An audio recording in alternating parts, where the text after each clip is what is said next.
নমস্কার। প্রতিদিনের মতো ফিরে এলাম লক্ষ্মী কুটিরের রান্নাঘরের তরফ থেকে। আজকের রেসিপি পটল চিংড়ির দোরমা।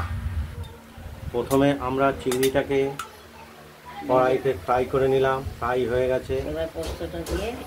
এবার পোস্ত আর লঙ্কা বাটা রেখে নিয়েছি।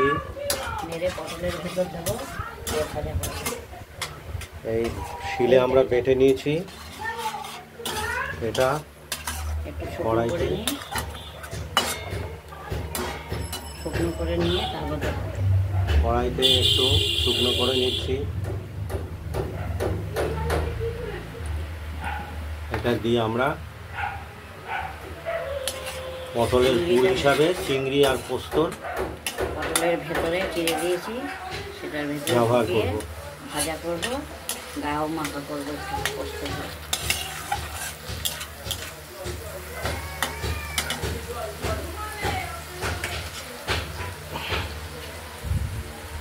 ঘুমাও। পটলগুলোকে আমরা চোকলা কেটে ছাড়িয়ে দিয়ে পটলগুলোকে প্রেসার কুকারে একটা সিটি মেরে নিয়েছি। একটা কিংবা দুটো সিটি মেরে নিয়েছি, গলে যাবে, যে তাহলে তাড়াতাড়ি হয়, নরম হয়, খেতে ভালো, নরম হবে এবং খেতেও সুস্বাদু হবে।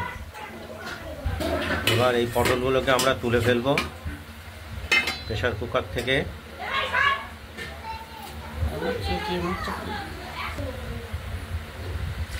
ঠান্ডা না হলে চেপা যাবে না, একটু ঠান্ডা করে নিতে হবে, ঠান্ডা জল ঢেলে।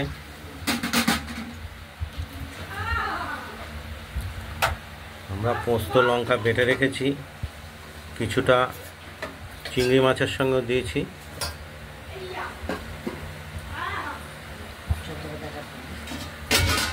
নামিয়ে নেবো,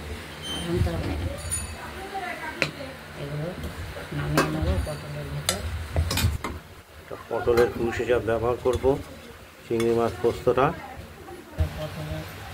পটলগুলোকে চিংড়ি মাছ ঠান্ডা জল দিয়ে ঠান্ডা করে জলটা চিপে নিয়েছি প্রত্যেকটা পটলে। এবার চিংড়ি দেবো, পোস্ত দিলাম, এবার ভাজা বসিয়ে দেবো। এরপর চিংড়ি দিয়ে পুর ভরে এগুলোকে কড়াইতে তেল গরম করে ছেড়ে দিলাম। এক এক করে সব ছেড়ে দেবো। পোস্ত আর চিংড়ি ভেতরে ঢুকিয়ে চেপে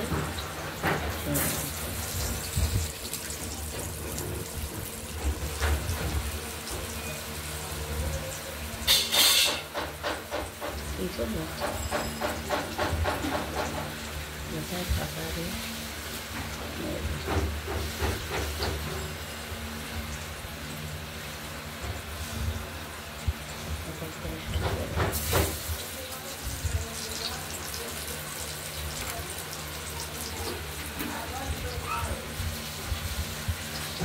প্রত্যেক কটা পটলকে এইভাবে চিংড়ির পুর ভরে, চিংড়ি পোস্তর পুর ভরে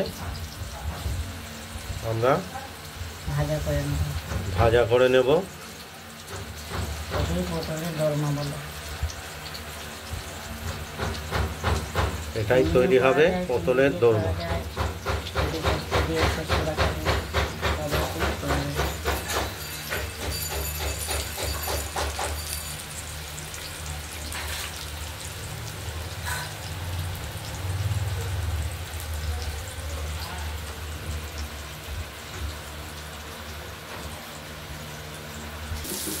পটলগুলোর এক পিঠ ভাজা হয়ে গেছে, আরেক পিঠ ভাজা হচ্ছে।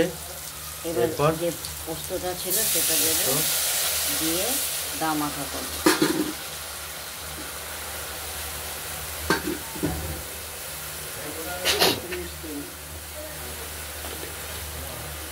এই জলটা একটু শুকিয়ে আসলে এটা গা মাখা হবে, তখন পটলটার টেস্ট আসবে। দেখতেই পাচ্ছেন এতে আমরা হলুদটা কম ব্যবহার করেছি, মিষ্টি দিয়ে দিলাম। আপনারা স্বাদ মতো মিষ্টি ব্যবহার করবেন।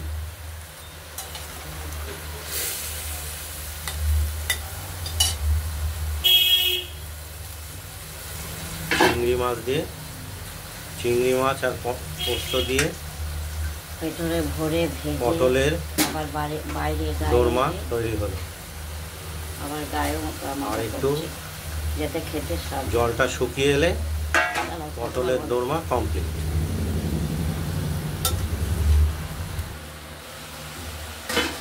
হয়ে গেছে।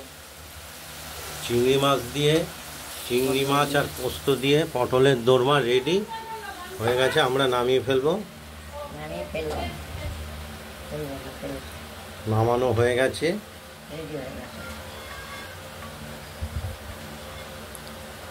আপনারা বাড়িতে এইভাবে করে খেয়ে দেখবেন, করে একবার ট্রাই করে দেখবেন। ভেজে সবাই খায়। আমি ভাত খেয়ে ফেলে তারপর করবো।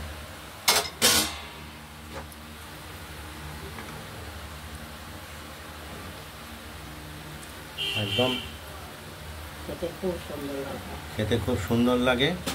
শক্তও লাগবে না, বড় মাংস খেতে পারবে, নরম যেহেতু লাগবে। যাও, চলো। আমাদের পটল চিংড়ি পোস্ত রেডি। আপনারা করে দেখবেন, দেখবেন, কমেন্ট করবেন, কমেন্টস করবেন। কেমন হলো না হলো। আমাদের এই চ্যানেলটাকে একটু লাইক করে দেবেন, আর রান্নাটা ভালো হলে শেয়ার করে দেবেন। চ্যানেলটাকে সাবস্ক্রাইব করে রাখবেন। নমস্কার, ভালো থাকবেন, সুস্থ থাকবেন।